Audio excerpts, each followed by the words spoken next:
తెలంగాణ రాష్ట్ర వ్యాప్తంగా కొనసాగుతున్న గ్రూప్స్ నియామక ప్రక్రియ.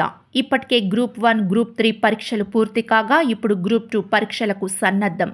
అయితే ఎప్పుడెప్పుడా అని ఎదురు చూస్తున్న గ్రూప్ 3 అభ్యర్థుల రిజల్ట్ ఎప్పుడు ఇవ్వనున్నారు? అలాగే గ్రూప్ 1 నియామక ప్రక్రియ ఎప్పుడు? అసలు ప్రభుత్వ ఆలోచన ఏంటి? తెలుసుకునే ముందు వీడియోని లైక్ చేసి మా ఛానల్ ని సబ్స్క్రైబ్ చేసుకోండి. గ్రూప్ 3 రిజల్ట్ ను ప్రభుత్వం కావాలనే లైట్ తీసుకుంటుందా? 1 అవును, 2 కాదు. మీ ఆన్సర్ ని కామెంట్ బాక్స్ లో కామెంట్ చేయండి. తెలంగాణ రాష్ట్రంలో గ్రూప్స్ పరీక్షల ఫలితాలు, పోస్టుల భర్తీ ప్రక్రియను అవరోహణ క్రమం నిర్వహించాలని టీజీపీఎస్సీ బోర్డు నిర్ణయించింది. ఈ నేపథ్యంలోనే తొలుత గ్రూప్ 1 మెయిన్స్ పరీక్షలు అక్టోబర్ 21 నుంచి 27 వరకు జరిపారు. ఆ తర్వాత గ్రూప్ 3 పరీక్షలు నవంబర్ 17, 18 తేదీల్లో జరిగాయి. గ్రూప్ 2 పరీక్షలు డిసెంబర్ 15, 16 తేదీల్లో నిర్వహించేందుకు ఏర్పాట్లు చేస్తున్నారు. పరీక్షల మాదిరిగా కాకుండా ఫలితాలను మాత్రం రివర్స్ విధానంలో విడుదల చేసేందుకు కమిషన్ సిద్ధమవుతోంది.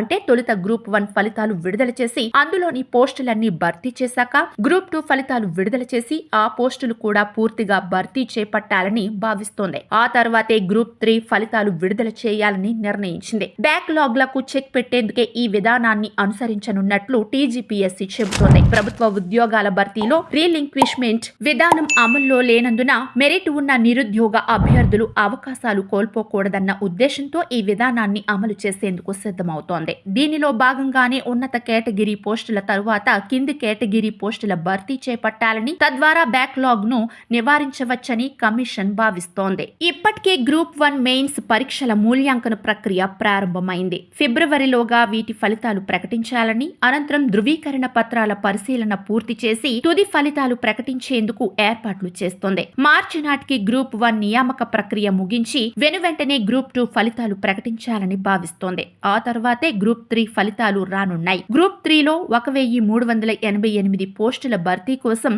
మూల్యాంకన ప్రక్రియ త్వరలో ప్రారంభం కానుంది. మొత్తంగా వచ్చే ఏడాది ఏప్రిల్ నాటికి గ్రూప్స్ 1, 2, 3 పోస్టుల నియామకాలన్నీ పూర్తి చేయాలని లక్ష్యంగా పెట్టుకుంది. అంటే తొలుత గ్రూప్ 1 ఫలితాలు విడుదల చేసి పోస్టుల భర్తీ ప్రక్రియ చేపట్టాక గ్రూప్ 2 ఫలితాలు విడుదల చేసి పోస్టుల భర్తీ చేపట్టాలని, ఆ తర్వాతే గ్రూప్ 3 ఫలితాలు విడుదల చేయాలని నిర్ణయించినట్లు సమాచారం. ఎందుకంటే ప్రభుత్వ ఉద్యోగాల భర్తీలో రీలింక్విష్మెంట్ విధానం అమల్లో లేనందున మెరిట్ ఉన్న నిరుద్యోగ అభ్యర్థులు అవకాశాలు కోల్పోకూడదన్న ఉద్దేశంతో ఈ విధానాన్ని అమలు చేయనుంది. ఉన్నత కేటగిరీ పోస్టుల తర్వాత కింది కేటగిరీ పోస్టుల భర్తీ చేపట్టడం ద్వారా బ్యాక్లాగ్ ను నివారించవచ్చని కమిషన్ భావిస్తున్నట్లు తెలుస్తోంది.